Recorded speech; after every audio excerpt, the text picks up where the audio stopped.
Start झालंय. आता होईल.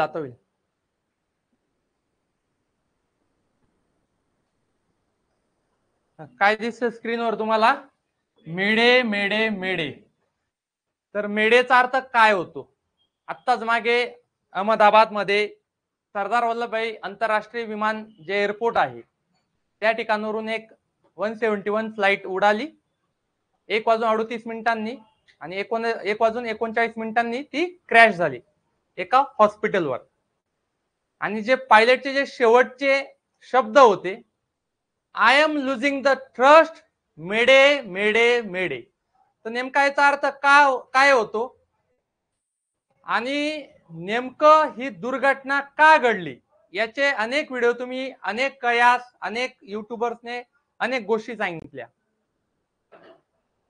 परंतु दुर्घटना का घडली याचं खरं कारण आपल्याला ज्यावेळेस ब्लॅक बॉक्स मधला डेटा रिकव्हर होईल तेव्हाच समजू शकेल की विमान दुर्घटना का घडली.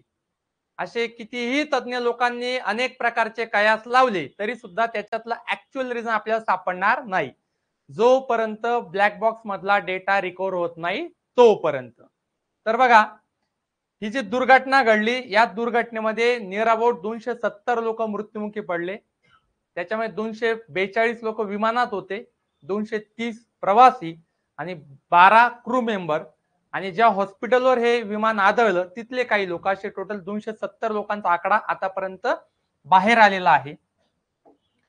तर अहमदाबाद मध्ये ही विमान दुर्घटना घडली. तुम्ही बघत असाल या ठिकाणी स्क्रीनवर की डायरेक्टली हॉस्पिटलच्या बिल्डिंग मध्ये विमान कसं धसलेलं आहे आणि लगेच त्याचा क्षणात स्फोट घडला. त्याचं रिझन असं आहे की ज्यावेळेस फ्लाईट टेक ऑफ करते, जसं अहमदाबादवरून ती फ्लाईट जात होती लंडनला, हा प्रवास नियर अबाउट 7,000 किलोमीटरचा होता. नियर अबाउट याला 9 ते 10 तास या प्रवासाला लागणार होते आणि म्हणून याच्यामध्ये जवळजवळ 1,26,000 लिटर फ्यूल याच्यामध्ये भरलेलं होतं. आणि हे फ्यूल जे ते विमानाच्या पंखांमध्ये असतं आणि म्हणून हा एवढा मोठा भयानक स्फोट त्या ठिकाणी घडला. कारण की फ्यूल टँक उडाली म्हणजे त्याच्यामध्ये स्फोट होणार आणि त्यामुळे त्या ठिकाणी एवढं मोठं भीषण आगीचं तांडव होतं की फायर ब्रिगेड गेल्यानंतर देखील आणि अँब्युलन्स वाले गेल्यानंतर देखील तिथून पेशंट्सला किंवा इतर लोकांना बाहेर काढणं मुश्किल होतं. कारण की तापमान जे होतं ते 1100 डिग्री सेल्सिअसच्या आसपास त्या ठिकाणी चाललं गेलेलं होतं. एक दुःखद दुर्घटना त्या ठिकाणी घडली. पायलट जो होता तो होता सुमित सबरवाल आणि यांना जवळजवळ 8,200 तासांचा अनुभव होता. पायलटचा जो अनुभव आहे ना तो वर्षामध्ये काउंट नाही होत. तर त्याने किती तास फ्लाईटला टेक ऑफ केलेला आहे, किती तास फ्लाईटमध्ये त्याने प्रवास केलेला आहे त्याच्यावरून पायलटचा अनुभव त्या ठिकाणी समजला जातो. 8,200 तासाचा अनुभव म्हणजे भरपूर आहे. एक्सपिरियन्स पायलट होता आणि एक्सपिरियन्स पायलट असताना हा जो अपघात घडला तर याच्यात अजून आपल्याला संभावना नाहीये की याच्यामध्ये मानवी चूक होती का तंत्रज्ञानाची चूक होती. हे कधी कळलं आपल्याला? ब्लॅक बॉक्सचं सगळं अनालिसिस झाल्यानंतर. त्यांचे शेवटचे शब्द होते, I am losing the trust, mayday mayday mayday. आता ट्रस्ट काय असतं नेमकं? तर विमानाला पुलअप करण्यासाठी, वर उचलण्यासाठी एक ट्रस्ट निर्माण करावं लागतं. तर ते ट्रस्ट जे आहे ते हवेच्या साह्याने निर्माण होतं. इथं बघा तुम्हाला ट्रस्ट दिसते. विमानाचा जो आकार असतो ना बघा, पुढे असा डॉल्फिनच्या तोंडासारखा असतो. तर इथून हवेचा जो ट्रस्ट निर्माण होतो त्याच्याने ते विमान जे ते काय वर उचललं जातं. खाली काय होतं, खाली हवेचा दाब वाढतो आणि वर हवेचा दाब कमी होतो. तर खाली हवेचा दाब वाढल्यामुळे ते विमान कुठे जातं, वरच्या बाजूला ढकललं जातं. येतं लक्षामध्ये? म्हणजे ट्रस्ट कसं निर्माण होतं ते आपल्याला बघायचंय. बघा, हे इंजिन आहे, बोईंग इंजिन आहे आणि याच्यामध्ये काय होतं की हे जे फॅन्स आहेत हे कंटिन्युअसली जोरजोरात फिरत असतात आणि हवा आतमध्ये घेत असतात. हवा आतमध्ये घेतल्यानंतर या ठिकाणी भरपूर सारी हवा भरली जाते आणि त्या हवेला मुद्दाम कमी पोकळीच्या याच्यातून पास केलं जातं. जेव्हा भरपूर सारी हवा एका छोट्याशा पोकळीतून जेव्हा पास होते तेव्हा खूप सारं खाली ट्रस्ट निर्माण होतं, म्हणजे हवेचा दाब. ट्रस्ट म्हणजे हवेचा दाब आणि तो इकडं पास केला जातो आणि इथं जे जोरात हवा जी फेकली जाते त्याला काय म्हटलं तर ट्रस्ट. आणि त्याच्यामुळेच विमान जे ते वर उचललं जातं आणि त्याच्यामुळेच विमानाला डायरेक्शन त्या ठिकाणी मिळत असते. येतं लक्षात? मग ट्रस्ट लुझिंग होण्याचं कारण काय असू शकतं? जर इंजिन फेल झालं तर. ज्यावेळेस पायलट म्हणतो की I am losing the trust, म्हणजे मला हवेचा दाब मिळत नाही, विमान वर उठत नाही, याचा अर्थ काय झालाय की इंजिन फेल झालं असावं. पण आता याच्यात इंजिन जरी फेल झालं तरी एका विमानाला 2 इंजिन असतात. किती इंजिन असतात? 2. समजा एक इंजिन जरी मध्ये समुद्रामध्ये अर्ध्या रस्त्यात खराब झालं तर एक इंजिन मध्ये एवढी पॉवर आहे की ते अहमदाबाद पासून तर लंडन पर्यंत एक इंजिन त्या विमानाला घेऊन जाऊ शकतं. मग प्रश्न हा आहे की जर एक इंजिन खराब झालं असेल तर दुसरं इंजिन तर त्या ठिकाणी सुरू होतं, मग तरी सुद्धा विमानाला प्रॉब्लेम का आला ते सुद्धा आपल्या ठिकाणी बघायचं आहे. तर आता हे जे मेडे मेडे हे जे आहे हे काय आहे, त्यांना ट्रेनिंग मध्ये शिकवलं जातं की जर तुम्हाला एखादी अशी दुर्घटना जर घटत असेल किंवा एखादी अशी सिच्युएशन आली तर तुम्हाला ती एक्सप्लेन न करता फक्त त्याचा कोड बोला. इकडे एटीसी सेंटर एअर ट्रॉफिक कंट्रोलला सगळं क्लिअर होऊन जातं की नेमकं झालेलं काय. तर हा जो स्कॉक कोड आहे तर स्कॉक कोडमुळे एटीसी ला विमानावर लक्ष ठेवणे आणि त्याची सुरक्षितता सुनिश्चित करणे काय होऊन जातं, सोपं होऊन जातं. मग याच्यामध्ये स्कॉक कोड जो आहे तो 000 ते 777 पर्यंत असतो, बरोबर. तर 7700 आपत्कालीन स्थिती, याला आपण म्हणतो इमर्जन्सी, यालाच आपण शॉर्टकट मध्ये म्हणू शकतो मेडे मेडे मेडे. 7700 याच्याने काय होतं, समजा जेव्हा पायलट 7700 असा मेसेज देतो एटीसी ला किंवा मेडे मेडे मेडे असा मेसेज येतो, तर याचा अर्थ काय होतं की माझ्या हातात आता विमानाचं कंट्रोल राहिलं नाहीये, तुम्ही बघून घ्या.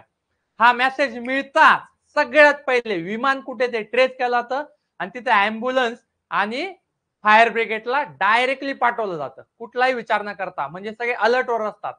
कधी बी हा मेसेज आला की लगेच फायर ब्रिगेड अँब्युलन्स अलर्ट होते आणि डायरेक्ट विमानाच्या दिशेने निघून जाते. त्याच्यानंतर दुसरा मेसेज आहे 7600. रेडिओ संपर्क जर तुटला असेल तर हा मेसेज दिला जातो 7600. रेडिओ संपर्क म्हणजे एटीसीसी जर रेडिओ संपर्क तुटला असेल तर हा मेसेज त्या ठिकाणी पास केला जातो. आणि महत्वाचा मेसेज आहे 7500 अपहरण.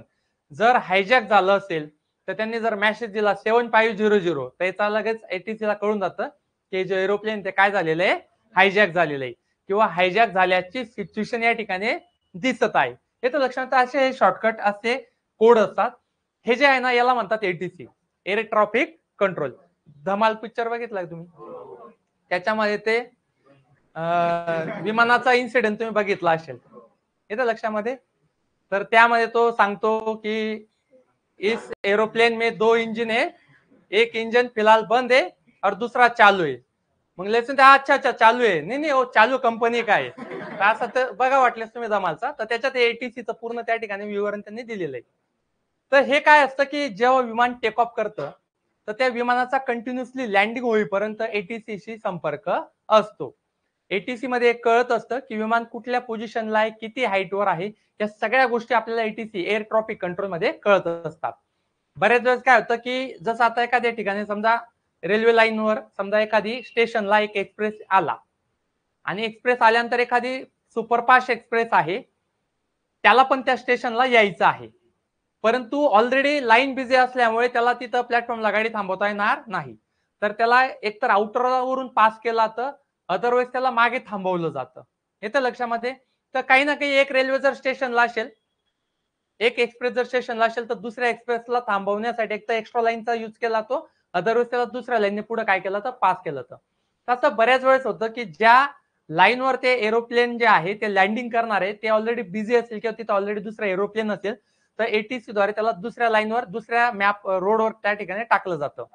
कधी कधी असं असतं की सगळे जे लँडिंगचे जे रोड आहेत, आपण ज्याला रनवे म्हणतो, ते सगळे बिझी असतात, तिथं ऑलरेडी कुठल्या कुठलं एरोप्लेन असतं.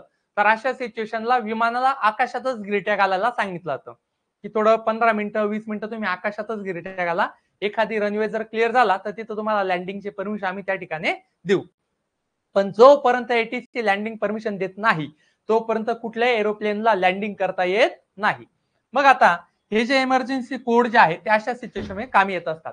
आता हे जे एअर इंडियाचं जे फ्लाईट होतं तर या फ्लाईटचा नंबर होता एअर इंडिया 171. हे ते फ्लाईट आहे आणि या फ्लाईट मध्ये जवळजवळ क्रू मेंबर होते 12 आणि प्रवासी होते 230. या अपघातात 270 पेक्षा जास्त लोक मृत्युमुखी पडले. यामध्ये भारतीय होते 169, ब्रिटिश नागरिक होते 53, पोर्तुगाली होते 7 आणि कॅनेडियन होता 1. आणि हे विमान कुठे जात होतं, लंडनला त्या ठिकाणी जात होतं. यामध्ये गुजरातचे 16वे मुख्यमंत्री, दोनदा मुख्यमंत्री पदावर राहिले जे विजय रुपानी जे होते माजी मुख्यमंत्री, ते देखील या अपघातामध्ये मृत्युमुखी पडले आणि काल का परवाच त्यांच्या देहाला अंतिम संस्कार त्या ठिकाणी देण्यात आले. न्यूज चॅनलला तुम्ही सगळे बघतच असाल. यामध्ये रेडिओलॉजिस्ट होता डॉक्टर प्रतीक जोशी आणि त्यांच्या पत्नी कोमल जोशी आणि त्यांचे मुलं होते, जुळे मुलं होते. त्यांना थोड्या दिवसातच दोघांना 5 वर्ष पूर्ण होणार होते. दोघे जुळे मुलं होते आणि आता त्यांचा 2 ते 3 दिवसामध्ये त्यांचा बर्थडे येणार होता. 5 वर्षाचे ते पूर्ण होणार होते आणि पूर्ण त्यांची फॅमिली त्याच्यामध्ये चालली गेली. डॉक्टर प्रतीक जोशी यांची म्हणजे दुर्घटना कधी कसं म्हणजे मृत्यू कुठून कसा येऊ शकतो सांगता येत नाही. या विमान दुर्घटनेमध्ये एक सुखद गोष्ट अशी घडली की एवढ्या 242 प्रवाशांमध्ये एक प्रवासी त्या ठिकाणी वाचलेला आहे. एवढ्या भयंकर विमान दुर्घटनेमध्ये तो नवाजुद्दीन सिद्दीकीचा डायलॉग माहिती का, मौत को छूकर टक से वापस आ जाता हूं. तर सेम त्या प्रकारची घटना या ठिकाणी घडलेली आहे. एवढ्या भयंकर दुर्घटनेमधून वाचणं, यमाला सुद्धा हुलकावणी देणं म्हणजे साधी गोष्ट नाहीये. त्याला दीर्घ आयुष्य लाभो अशीच आपली सगळ्यांची इच्छा. तर त्यांचं नाव होतं विश्वास कुमार रमेश. त्यांचं इथं तुम्हाला दिसतंय की सीट नंबर काय होता 11A आणि स्वतः नरेंद्र मोदींनी देखील त्यांची भेट घेतली आणि त्यांची तब्येत कशी आहे काय आहे ते विचारणा केली. एरोप्लेन मधून कुदल्यानंतर देखील ते स्वतः पायाने चालत चालत पुढे गेले आणि नंतर मग पुढे त्यांना अँब्युलन्स मध्ये टाकण्यात आलं. आता हे वाचले का त्याचं पण कारण आहे. तर हे जे तुम्ही एरोप्लेनचं जे स्ट्रक्चर बघताय तर इथं पुढे जे असते ते बिझनेस क्लास असतात आणि मागे इकॉनॉमी क्लास असतात. तर ते 11A सीटवर बसले होते इकॉनॉमी क्लासवर आणि त्या ठिकाणी एमर्जन्सी गेट असतात. हे जे रेड रेड दिसतात ना तुम्हाला हे एमर्जन्सी गेट आहे. मग एमर्जन्सी गेट काय असतं की अशा प्रकारची जर दुर्घटना घडली आणि एरोप्लेन जर क्रॅश झालं तर एमर्जन्सी गेट उघडून तिथून सगळे प्रवासी बाहेर पडू शकतात. काय असतं ना विमानाला खूप हाईट असते आणि विमानाला हाईट असल्यानंतर त्याला आहे ना एक सीडींचं असं रोलिंग लावलं जातं आणि त्याच्यावरून सगळे लोक चढतात. समजा एखाद्या विमान आलं आणि क्रॅश झालं तर क्रॅश झाल्यानंतर सुद्धा जर प्रवाशांना जर खाली उतरायचं असेल तर प्रवाशांना खाली उतरताना देखील खूप मोठ्या हाईटवरून उडी मारावं लागेल. तर अशा सिच्युएशनला त्या ठिकाणी एक एअर स्लाइड तयार होते. म्हणजे ते असतं ना हवेने भरलेली बॅग टाईप उघडते आणि त्याच्यावर ते स्लाइड करत सगळे प्रवासी बाहेर येऊ शकतात. तर ते एमर्जन्सी गेटची ना ट्रेनिंग दिली जाते. जेव्हा आपण एरोप्लेन आहे ना टेक ऑफ करणार तर त्या सीटला जो व्यक्ती बसलेला आहे तर त्याला सांगितलं जातं की हे एमर्जन्सी गेट कसं उघडायचं आणि कोणत्या सिच्युएशनला उघडायचे.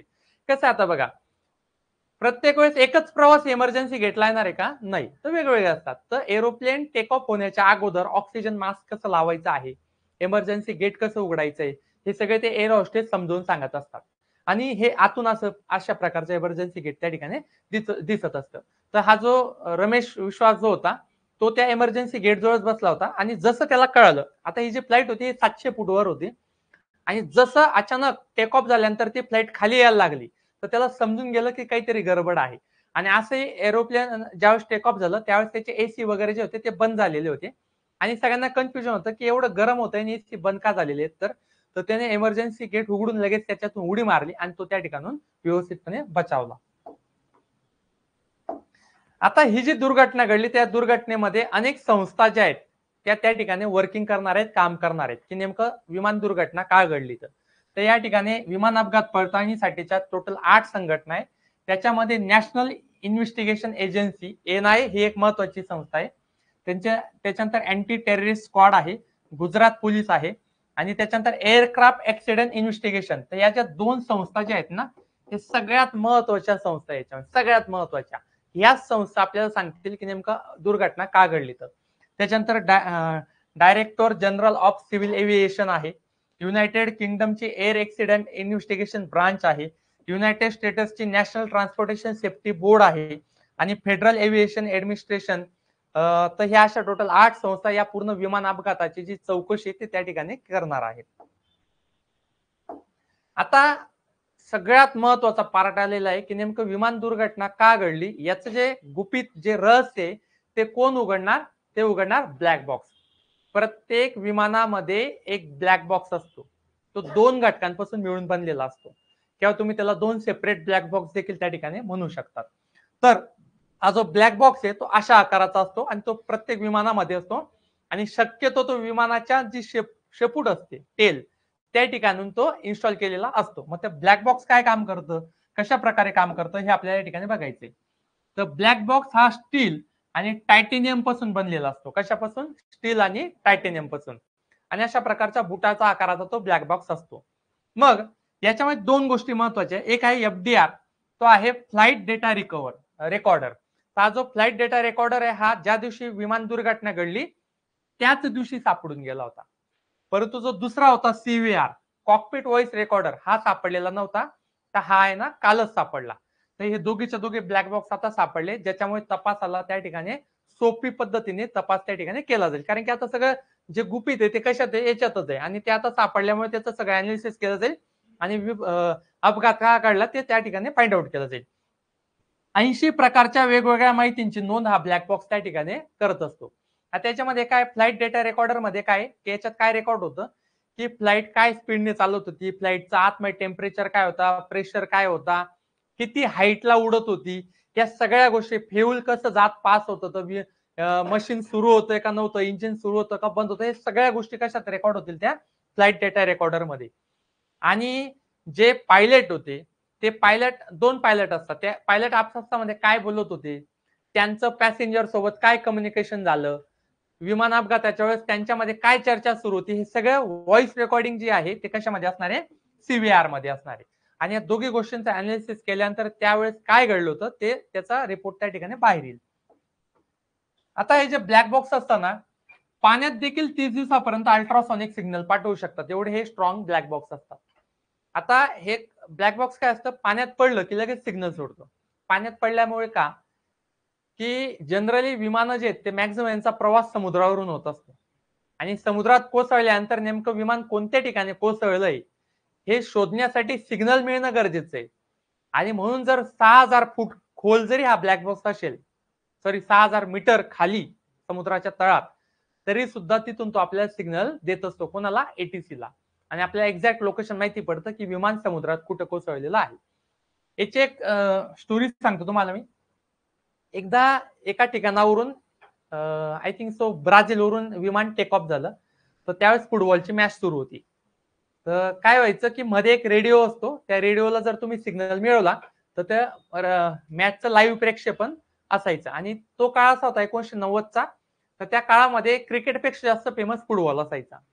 तर काय झालं की एका एरोप्लेनमध्ये 2 पायलट असतात. तर एका पायलटने त्यांना एक प्लॅन दिली असतो की आपल्याला कशा पद्धतीने, त्याला आपण चेकलिस्ट म्हणतो, की आपल्याला काय काय चेक करायचं आणि कशा पद्धतीने आपल्याला उडायचं. तर ती त्यांना कॉर्डिनेट्स टाकावं लागतात. कॉर्डिनेट्स म्हणजे किती अंशावर, किती डिग्रीवर विमानाला उडवायचंय. तर झालं काय, ते कॉर्डिनेट्स होता 27.0. आणि त्या चेकलिस्ट मध्ये हा जो पॉइंट आहे ना, हा फार पुसट आलेला होता. मग ते पायलटला असं वाटलं की 270 आहे. मग पायलटने त्याच्या स्क्रीनवर 270 डिग्री फीड केली. आता काय असं, एक चेकलिस्ट 2 असतात, म्हणजे एका पायलटकडे जे आहे तेच दुसऱ्या पायलटकडे.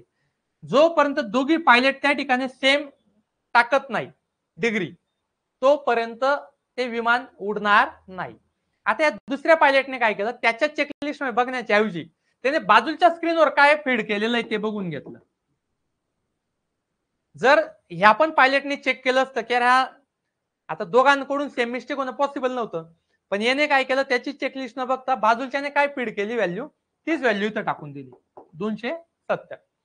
आता झालं असतं ते विमान डायरेक्ट आहे ना 270 डिग्री टर्न होऊन गेलं. म्हणजे जिकडे जायचं होतं, ज्या साईडला जायचं होतं, जसं समजा हा रनवे, तर इथून 27 डिग्री असा जायचंय, तर तो डायरेक्ट असा टर्न होऊन गेला.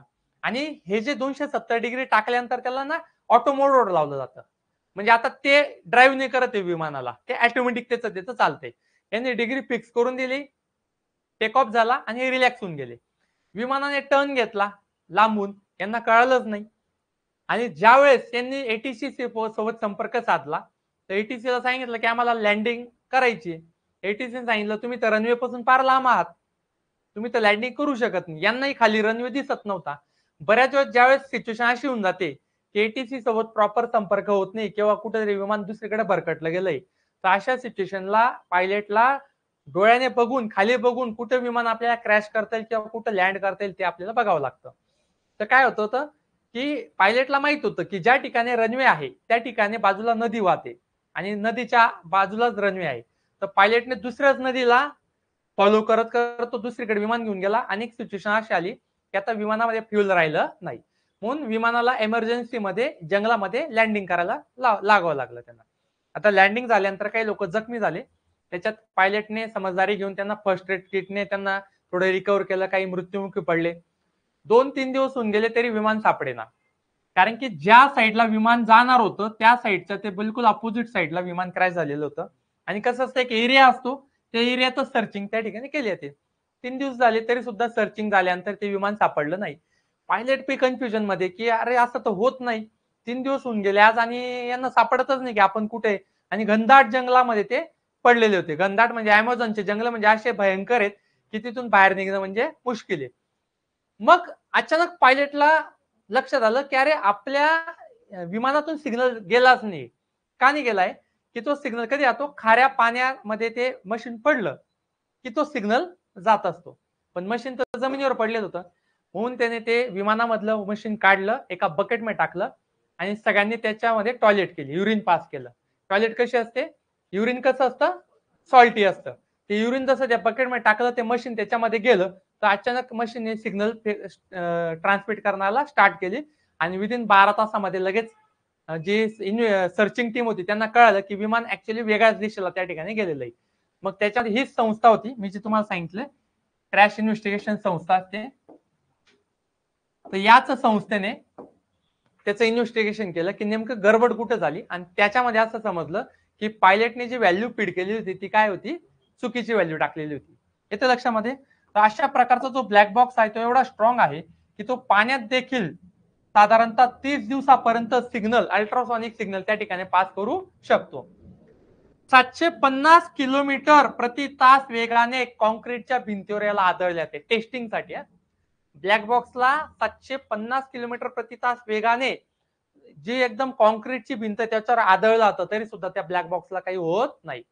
त्या ब्लॅक बॉक्सला 1 तासापर्यंत 1100 डिग्री सेल्सिअस मध्ये तापवलं जातं तरी सुद्धा त्याच्यामधला जो डेटा असतो तो कसा असतो, सेफ असतो. कारण की ते टिटॅनियमचे असतं, स्टील आणि टिटॅनियम यांचं जे क्षमता असते ती सगळ्यात जास्त स्ट्रॉंग असते. त्याच्यानंतर 5 मिनिटापर्यंत त्याच्यावर साधारणतः 2.5 टन वजन ठेवले जाते तरी सुद्धा त्या ब्लॅक बॉक्सला काही होत नाही. वजन या करता की विमान कोसळल्यानंतर जर ते ब्लॅक बॉक्सवरच विमान कोसळलं तर त्याच्यावर किती वजन आलं तरी त्या ब्लॅक बॉक्सला काही झालं नको पाहिजे. विमानाचा स्फोट झाला, आग झाला, त्या आगीत पण तो ब्लॅक बॉक्स कसा असणार आहे, सुरक्षित असणार आहे. ते विमान जर समुद्रामध्ये खोल पाण्यात गेलं तर 6000 मीटर पर्यंत खोल पाण्यात जरी ठेवलं तरी त्या ब्लॅक बॉक्सला काही होत नाही. एवढा स्ट्रॉंग तो ब्लॅक बॉक्स त्या ठिकाणी असतो. आता हा जो ब्लॅक बॉक्स जो आहे त्याच्यामध्ये सगळे सिग्नल्स रेकॉर्ड होतात, सगळ्या गोष्टी त्या ठिकाणी रेकॉर्ड होतात आणि त्याच्यामध्ये एच एन एव्हरी गोष्टीचं कारण त्या ठिकाणी माहिती पडतं की नेमका हा अपघात का घडला. आणि आता हे दोघे ब्लॅक बॉक्स सापडल्यामुळे जी इन्व्हेस्टिगेशन एजन्सी आहे ते पूर्ण त्याचं अनालिसिस करतील, त्याच्यातले एक एक सगळे रेकॉर्डर त्या ठिकाणी काढतील की फ्लाईट किती उंचीवर होतं, काय होतं, हे सगळ्या गोष्टी फाइंड आउट झाल्यानंतरच त्या ठिकाणी फायनल रिझन आपल्याला कळेल. आणि 99% चुकी, 99% जी चुकी आहे ती मशीनची राहत नाही. म्हणजे हे जे बोईंग जे इंजिन आहे, हे जे विमान आहे, तर याच्यामध्ये शक्यतो मिस्टेक्स होत नाही. जेवढेही एरोप्लेन क्रॅश झालेले आहेत ही मानवी चुकीमध्ये झालेली 1%. मानवी चुकी म्हणजे काहीतरी मिस्टेक्स होऊन जाते पायलटने आणि ती छोटीशी मिस्टेक्स डायरेक्टली एरोप्लेन क्रॅश मध्ये कन्वर्ट होऊन जाते. तर शक्यतो याच्यामध्ये पण जी चुकी मे बी असू शकते, सांगता येत नाही, ती पायलटची असू शकते. कारण की मशीन मध्ये फार क्वचित वेळेस असं झालेलं आहे की खराबी झालेली आहे. याच्यामध्ये काही 2-3 रिझन असू शकतात क्रॅशचे, मी तुम्हाला at the end of lecture सांगेल. आता यामध्ये जसा विमान दुर्घटना घडली तर टाटाचे जे नवीन चेअरमॅन आहेत नटराजन चंद्रशेखरन, तर यांनी टाटातर्फे एक लेटर जाहीर केलं. त्या लेटरमध्ये जेवढेही दुर्घटनाग्रस्त अपघात झाले म्हणजे त्याच्यामध्ये जे लोक मृत्युमुखी पडलेले आहेत दुर्घटनेमध्ये तर त्यांना प्रत्येकाला 1-1 करोड रुपये देण्याची त्यांनी त्या ठिकाणी डिक्लेरेशन केलेलं आहे की जे नातेवाईक आहेत त्यांचे त्यांना आम्ही 1-1 करोड रुपये त्या ठिकाणी देणार आहोत. त्याच्यानंतर जे एअर इंडिया जे आहे, एअर इंडियाच्या सगळ्या बोईंग ड्रीम लायनर विमानांची होणार पडताळणी. हे जे इंजिन जे होतं, हे जे विमानं जे होते ते ड्रीम लायनर विमानं होते, म्हणजे त्याच्यात प्रकार असतात. आणि बोईंगच्या 787-8 आणि 787-9 जे विमान क्रॅश झालं ते 787-8 या प्रकाराचं होतं. विमानांची प्रत्येक उडाणाच्या अगोदर पडताळणी होणार, म्हणजे विमान टेक ऑफ होण्याच्या अगोदर त्याची पूर्ण पडताळणी केली जाणार आणि मगच विमान त्या ठिकाणी टेक ऑफ केलं जाणार. सगळे रिपोर्ट डीजीसीएला, directorate general of civil aviation, हे एक संस्था आहे. ते सगळे रिपोर्ट टेक ऑफच्या अगोदर विमानाची पडताळणी होणार आणि विमान सगळ्या प्रकारे व्यवस्थित आहे याचा रिपोर्ट डीजीसीएला पाठवला जाणार आणि विमानाचा टेक ऑफ मगच त्या ठिकाणी केला जाणार. तर असं लेटर देखील एअर इंडियाने त्या ठिकाणी जाहीर केलेलं आहे. अशा प्रकारे ही विमान दुर्घटना फार दुःखद आणि जवळजवळ 20 वर्षातली किंवा 25 वर्षातली सगळ्यात भयानक अशी विमान दुर्घटना त्या ठिकाणी झालेली. आता याच्यामध्ये विमान दुर्घटना होण्याचं कारण काही जे तज्ज्ञ लोकांनी सांगितलं, आता हे सगळे कयासच आहे, याच्यात एक्झॅक्ट कारण तर माहिती नाहीये, पण जे विमान दुर्घटना होण्याचं जे कारण आहे ते काय असू शकतं ते आपण या ठिकाणी समजूया. सगळ्यात पहिले जे मायनर कारण आहे ते आहे टेम्परेचर. टेम्परेचर होतं साधारणतः त्या दिवशी 42 डिग्री सेल्सिअस तिथे. आता टेम्परेचर 42 डिग्री सेल्सिअस असल्याने काय होतं, हवा विरळ होऊन जाते. हवा काय होऊन जाते, विरळ. आणि हवा विरळ झाल्यामुळे तिथं जो दाब मिळाला पाहिजे तो मिळत नाही. परंतु हे एकदम कारण जे आहे ते 0.0001% राहू शकतं. म्हणजे क्वचितच कारण टेम्परेचर त्याला कारणीभूत राहू शकतं. हे झालं पहिले कारण. दुसरं कारण काय आहे की बऱ्याच वेळेस विमान टेक ऑफ किंवा लँडिंग करताना त्या भागामध्ये जे पक्षी उडत असतात ते पक्षी त्या इंजिनच्या पंखांमध्ये अडकतात आणि त्याच्यामुळे हा प्रॉब्लेम होऊ शकतो. पण याच्यात पण चान्सेस कमी आहे, कारण की फार क्वचित वेळेस असं झालेलं आहे की जे पक्षी आहेत ते विमानाच्या दोघे इंजिन मध्ये अडकले, असं क्वचितच वेळेस झालेलं आहे. जनरली एकाच इंजिन मध्ये पक्षी अडकू शकतात. जर त्या ठिकाणी समजा पक्ष्यांचं उड्डाण होत असेल किंवा थवा जात असेल तर हे जे दोन इंजिन आहेत ते काय जवळजवळ नसतात, म्हणजे दोघी वेगवेगळ्या पंखांच्या खाली असतात. तर जवळजवळ त्या दोघी इंजिनच्या दरम्यान नाही काही म्हटलं तरी 60 ते 70 फुटाचं अंतर असतं आणि क्वचित अशी पॉसिबिलिटी की दोघे इंजिन मध्ये ते पक्षी अडकतील आणि इंजिनला प्रॉब्लेम क्रिएट होईल आणि अडकले बी तर लगेच इंजिन काही खराब होऊन लगेच विमान काही कोसळत नाही. एक तिसरं कारण असं असू शकतं की जे बऱ्याच लोकांनी सांगितलंय की जनरली होतं काय की जसं विमान टेक ऑफ झालं तर टेक ऑफ होताच पायलटला कळालं की विमानाच्या डाव्या बाजूचं जे इंजिन आहे ते खराब झालेलं आहे. विमानाच्या डाव्या बाजूचं इंजिन काय झालेलं आहे, खराब झालेलं आहे. तर अशा सिच्युएशनला पायलटला ट्रेनिंग दिली जाते की जर कधी कधी विमानाला 4 इंजिन असतात, कधी कधी विमानाला 2 इंजिन असतात. जरी विमानाला 4 इंजिन असतील तरी त्या विमानाच्या एका इंजिन मध्ये एवढी ताकद असते की ते एकटं इंजिन तो प्रवास पूर्ण करून घेऊन जाऊ शकतं. तर पायलटला अशी इन्स्ट्रक्शन किंवा ट्रेनिंग असते की जर समजा टेक ऑफ नंतर तुम्हाला अचानक लक्षात आलं की याचं एक इंजिन खराब आहे तर तुम्हाला पुढचा प्रवास करायचा नाहीये, तुम्हाला रिटर्न लँडिंग करायची कुठं, एअरपोर्टवर. परंतु आता ते काय अशी फोर व्हीलर तर नाही की उडवली लगेच टर्न घेतला, ते विमानाला टर्न घ्यायला लांबून फिरून यावं लागतं. तर अशा सिच्युएशनला ज्यावेळेस फर्स्ट इंजिन खराब झाले असतं तर सगळ्यात पहिले पायलटला सांगितलं जातं की ते इंजिनचा फ्युल सप्लाय बंद करा. फ्युल सप्लाय याकरता बंद करा कारण की ते जर इंजिन जर खराब आहे आणि ते जर चालू ठेवलं तर ते विमानाच्या इतर सिस्टीम्सला डॅमेज करू शकतं. तर आता डाव्या बाजूचं जर इंजिन खराब आहे तर डाव्या बाजूचा जो गेज आहे फ्युल गेज तो हुडून तिकडचा सप्लाय काय करावं लागतं, बंद करावं लागतं. तर मे बी अशी पॉसिबिलिटी झाली असेल की पायलटला कळताच की डाव्या बाजूचं इंजिन बंद आहे तर पायलटने मे बी चुकीने डाव्या बाजूचा गेज ओढण्याच्या ऐवजी उजव्या बाजूचा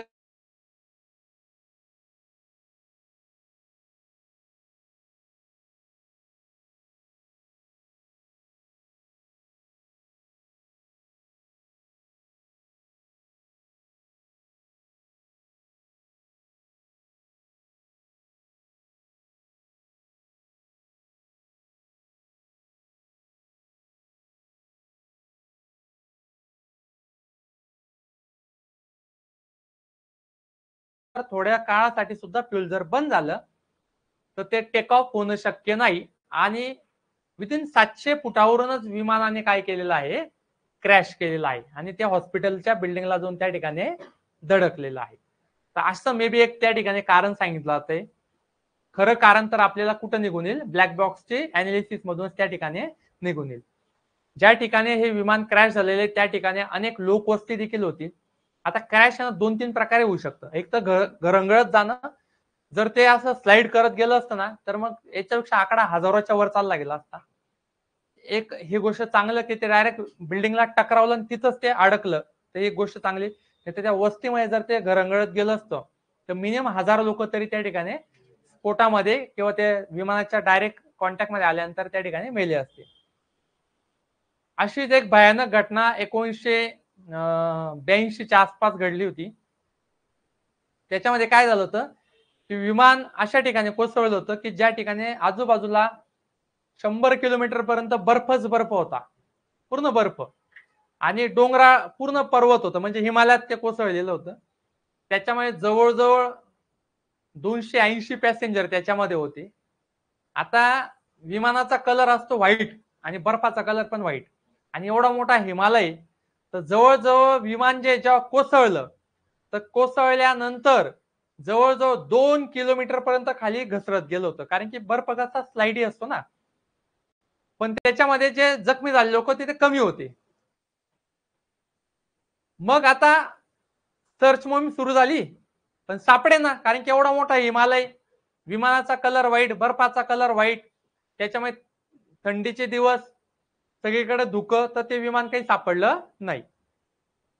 मग ते विमानामध्ये जे बसले लोक होते त्यांनी काय केलं, त्याच्यामध्ये काही स्पोर्ट खेळाडू होते, काही नर्सिंगचे स्टुडंट होते की जे अप्रेंटिसशिप त्यांनी केलेली होती, पायलट होता. तर यांनी सगळ्यात पहिले काय केलं, विमानामध्ये खायला काय काय, बिस्किटचे पुढे ब्रेड सगळे एका साईडला काढले, प्यायला काय काय ते पण एका साईडला काढलं, मेलेले कोणते कोणते व्यक्ती आहेत त्या मेलेल्या व्यक्तींना विमानाच्या बाहेर टाकलं, जे जखमी व्यक्ती त्यांना सुरक्षित ठिकाणी हलवलं. विमानाचा एक भाग पूर्ण अर्धा तुटून गेला होता, टेम्परेचर -40°C होतं, तर त्यांनी विमानाच्या खुर्च्या तोडून तोडून तो जो भाग तुटलेला होता त्याला बंद केलं. रात्री सगळे एकमेकांना चिटकून झोपायचे की जेणेकरून टेम्परेचर मेंटेन राहिलं पाहिजे. रोज सगळेजण अर्धे बिस्किट आणि झाकणभर पाणी किंवा वाईन पेत होते. जनरली माणूस न काही खाता पिता जवळजवळ 40-50 दिवस जगू शकतो, आणि त्यात जर अर्ध बिस्किट आणि वाईनचं एक झाकण भर, बॉटलच्या झाकणभर जर पाणी किंवा वाईन जर मिळाली तर तो मिनिमम 3-4 महिने आरामात काढू शकतो, फक्त एवढा तो वीक होऊन जाईल. तर असं ठरवलं की आपल्याला शोधायला तर भरपूर दिवस लागून जातील त्यांना, एटीसी वाल्यांना, आपल्याला फक्त जगायचंय, मरायचं नाहीये. त्याकरता ते रोज डिस्ट्रीब्युशन करायचे, प्रत्येकाला थोडं थोडं बिस्किट, थोडं थोडं पाणी किंवा वाईन दिली जायची की जेणेकरून जगायचंय. एक वेळ अशी आली की सगळं संपून गेलं, मग आता काय करायचं. विमानाच्या आसपास सगळं फ्युल पडलेलं होतं, रक्त पडलेलं होतं, ते पाणी बर्फ वितळून ते पाणी पिऊ शकत नाही कारण की ते जहरीले झालेलं आहे. म्हणून अशा सिच्युएशनला दोन लोक जे ऍथलेटिक्स होते ते लांब जायचे, बर्फ भरून आणायचे, आणि त्या बर्फाला तासन तास ते पूर्णपणे शेक करत राहायचे की जेणेकरून त्याच्यातून पाणी निर्माण व्हावं, आणि ते थेंब थेंब पाणी ते सगळे पॅसेंजर त्या ठिकाणी प्यायचे. खायला सगळं संपून गेलं होतं. तर ज्या डेड बॉडी ज्या पडलेल्या होत्या बाहेर, त्या डेड बॉडीला कापून त्यांचं मांस काढलं, ते विमानाच्या वर सुकायला टाकलं, आणि ते सुकलेलं मांस ते लोक त्या ठिकाणी खात होते. का खात होते ते पण सांगतो. मांस खाण्याचा डिसिजन कधी घेतला त्यांनी, जेव्हा सगळं संपून गेलं खायला, तर लोकांनी भुकेने ते जे खुर्च्या होत्या त्याचं स्पंज काढून काढून खाल्लं. आता स्पंज खाल्ल्यानंतर इन्फेक्शन पसरणार, तर त्याच्यात 7-8 लोक मरून गेले. मग सगळ्यांनी असं ठरवलं की इथून पुढे स्पंज कोणीही नाही खाणार. फायनली सगळ्यांनी डिसिजन घेतला की आता आपल्याला हे डेड बॉडीचं मांस खाऊनच आपल्याला जिवंत राहायचंय. तर ते डेड बॉडीचं मांस कापून ते विमानावर सुकायला टाकायचे, आणि ते मांस खाऊन त्यांनी काही आयुष्य त्या ठिकाणी काढलं. परंतु तरी सुद्धा असं करता करता जवळजवळ 65 दिवस होऊन गेले, म्हणजे 2 महिन्यापेक्षा 5 दिवस जास्त होऊन गेले. 65 दिवस अशी सिच्युएशन मध्ये काढणं ही म्हणजे जोक नाही, सगळ्यात भयंकर रेस्क्यू ऑपरेशन होतं ते.